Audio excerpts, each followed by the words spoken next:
రంగారెడ్డి జిల్లా రాజేంద్రనగర్ పరిధి అప్ప జంక్షన్లోని రాజబహుతాబాద్ తెలంగాణ రాష్ట్ర పోలీస్ అకాడమీలో రాణి రుద్రమదేవి ఆడిటోరియంలో కొత్తగా నియమితులైన 12వ బ్యాచ్ అసిస్టెంట్ పబ్లిక్ ప్రాసిక్యూటర్ శిక్షణ ముగింపు సర్టిఫికెట్లు ప్రదాన కార్యక్రమం జరిగింది. కార్యక్రమానికి ముఖ్య అతిథిగా Telangana home principal secretary Jitender, Telangana public prosecutor director Vaijayanti, academy director Sandeep Sandilya పాల్గొన్నారు.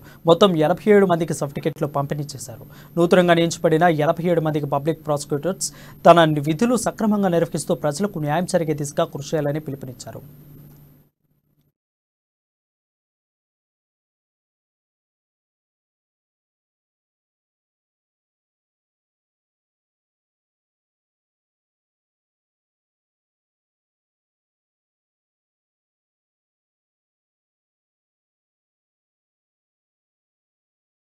Valediction function for 87 APPs training ఇక్కడ రావటం జరిగింది. ఇక్కడ 3 batches లో 87 APPs పాస్ అవుట్ అయ్యారు. They have done very well.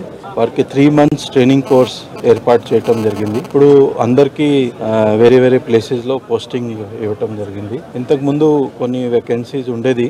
ఇప్పుడు ఆల్మోస్ట్ సఫిషియెంట్ నంబర్ ఏపీపీ వచ్చారు. ఇట్లాంటివి ఉంటే మన క్రిమినల్ జస్టిస్ సిస్టంలో డిస్పోజల్ ఆఫ్ కేసెస్ చాలా ఫాస్ట్గా అవుతుంది. The commitment of the government, Telangana government for the speedy justice. మీకు కూడా తెలుసు, కొన్ని సెన్సేషనల్ కేసెస్లో స్టేట్ గవర్నమెంట్ చాలా ఏర్పాట్లు చేసి క్విక్ డిస్పోజల్ చేస్తున్నారు. తర్వాత ఈ 87 officers valediction function for 87 APPs training ఇక్కడ రావటం జరిగింది. ఇక్కడ 3 batches లో 87 APPs పాస్ అవుట్ అయ్యారు. They have done very well. వారికి